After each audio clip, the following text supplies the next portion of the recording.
Driving cars, having coffee, making cars, having coffee. Very good.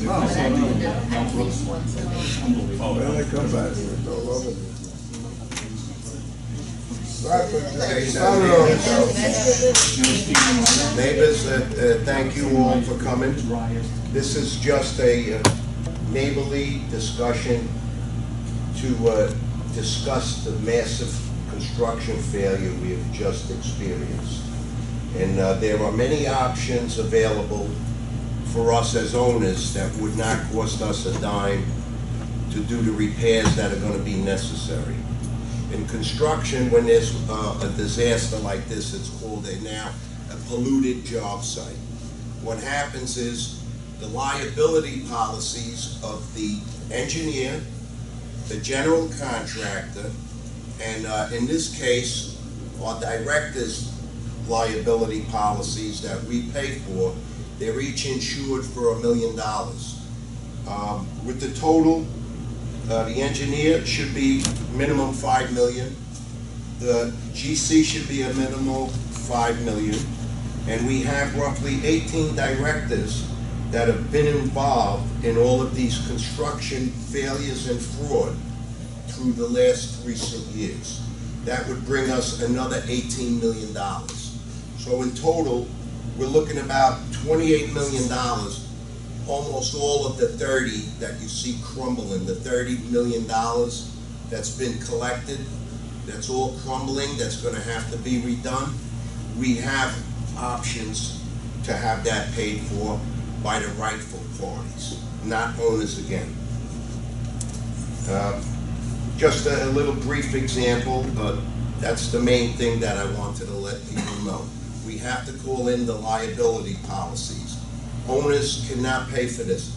The 8, the 1, and the 2, and part of the 3 were inundated with inches and inches of water. The only way that happens, and there's different reasons, but before we had little leaks, we were told it was because of the wrong screws. Never that the building wasn't painted or the caulking lived its lifespan and that was deteriorated. We were told it was screws. So with that, we were assessed $3.5 million for screws. Well, now we have screws, but we have bigger leaks than before. And that's a fault of the installations.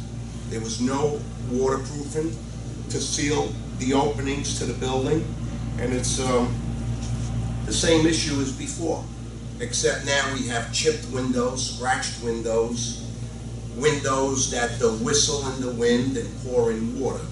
Where before, most of us didn't have issues.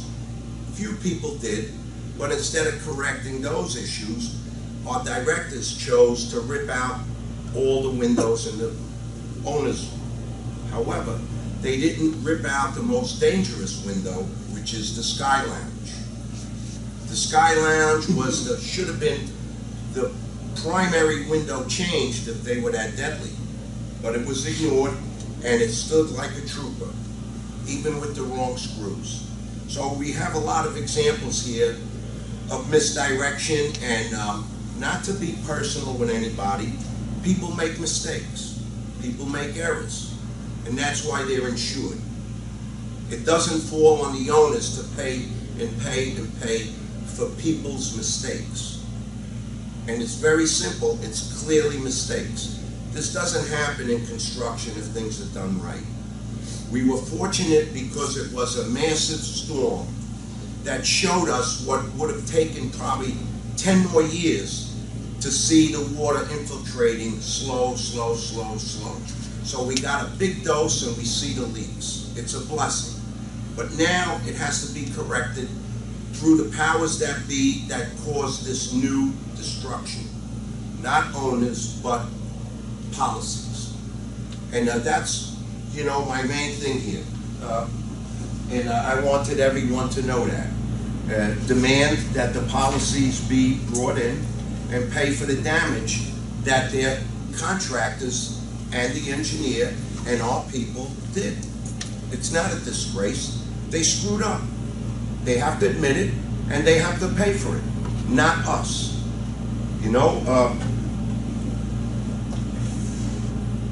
they were also just passed, after having no meetings, they obviously were doing business, and I don't want to get personal with things, but we're continuing down the same path with the next millions. We have no quantities, we have no specifications, we have no plans, we have no drawing, no permits, but there's 1.8 million they're taking. For what? Or they want, whatever. Where is that money going?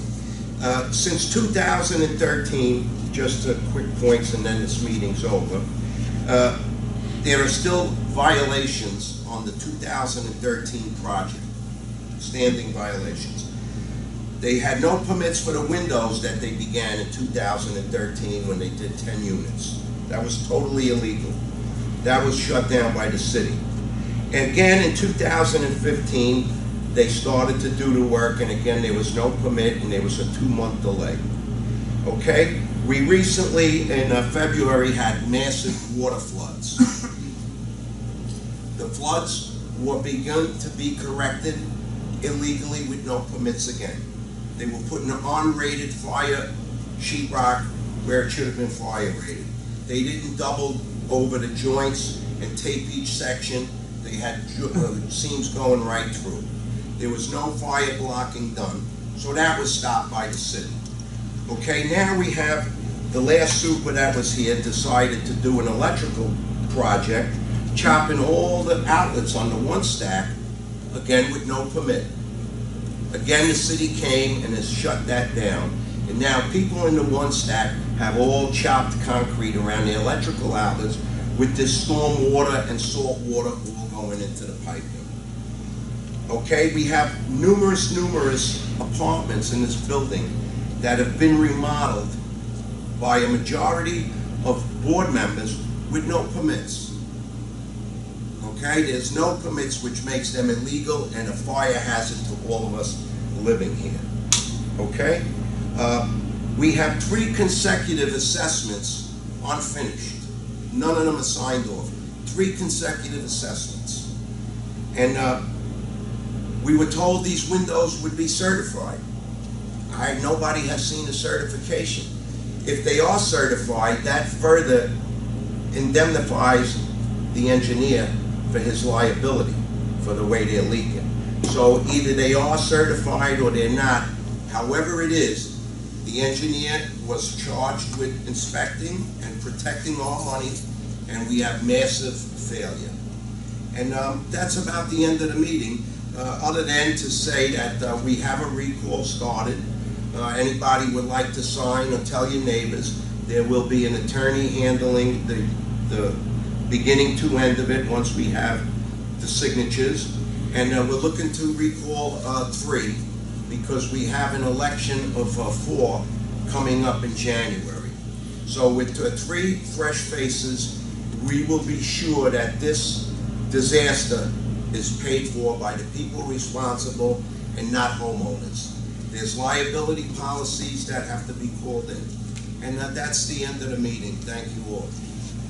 Can I ask you, why are you blaming the board when maybe it's the contractor who's at fault and not the board? Exactly. Listen, that's exactly right. But don't blame the board. We're not blaming them, but if they made a mistake, they should pay. You know, a board picks a contractor because they think that's what they're going to do. It's a mistake. It's an error. We pay for errors on their insurance. Everybody pays for errors. Really? When you pay someone, there's a process called Excuse me. I went to my friend's building and they lost their tower and they lost their AC too. And you know, what are you going to blame the board because something happened? You're missing the point. Something else. You're missing the point. We're talking about the workmanship and the contract. We were told we had, very important word here, forensic envelope report. Do we all know what forensic is? Yeah. Okay? We then find, oh, it was a mistake. There's 1.8 million more that no one saw. that forensic report has also a liability policy on it. And that forensic report should be charged the 1.8 million that they missed. You know, that's just business. You know, I've been told in 4 years here that it's nothing personal with me, it's business. Well, this is business that I know. And people don't pay for other people's mistakes by the millions. That's what liability policies cover. And that's a very good question. We're not blaming the board. They're not qualified to do what they're doing. It's not a blame game. They're not qualified. But there's no board in Florida who are trained to be board members, and I've seen it a couple. Okay, that's why there's the insurance for their errors and omissions. That's what it's all about. It's not personal. It's not because I don't like this guy, I don't like that guy. It has nothing to do with it. I paid, since I'm here, in 4 years, I've paid $38,000 with this new assessment. You paid, yeah, and I paid when I purchased, for your purchase. Now, that brings our monthly, just so you know, and I don't mean to be speaking down to you. You are speaking down to me. Okay, well, I'll speak up to you. How's this? So that brings our monthly from 630, 792 monthly for assessments. Our total is $1,422 a month in 4 years.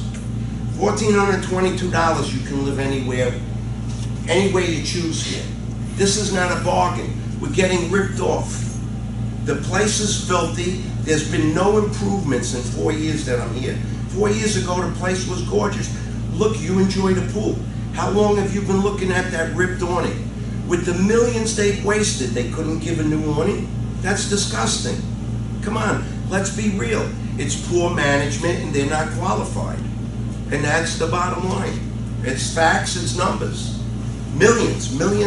Look at the garage. They want $300,000 for it in this new assessment. What is it paying for? Where's the descriptions? What are we getting? We got all the hangers in the garage, thanks to Mr. Miller, through his years of in-house business, are rusting. Please, Example, well, you can he's... do whatever you want. Don't harass people's names. Listen, do you see the rusted brackets? Those were switched. You paid for stainless. I wasn't here, you paid. I paid when I bought. You paid for stainless, and he gave you galvanized. I won't say his name no more. But you got galvanized. You know what happens to galvanized? It rusts and it snaps, and you'll be doing them again. Okay, no names mentioned, but facts are facts. All the copper is stripped out, all the cast iron is stripped out. We got cheap PVC, not even Schedule 80. We got Schedule 40, which is low pressure, blowing out, ruining people's apartments, ruining the building.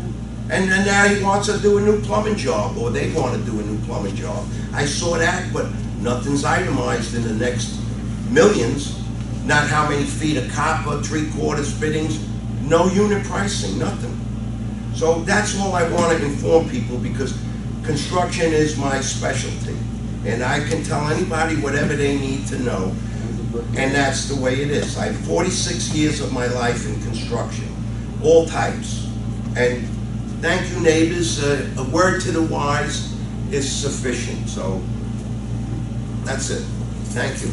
How do we get the board to file the liability claim? What's the next step in this process? Well, we're going to get some more signatures. We're going to send a letter demanding they call in the liability policies, and we'll take it from there. Thanks, sir. Yeah, that's the course we're going to take.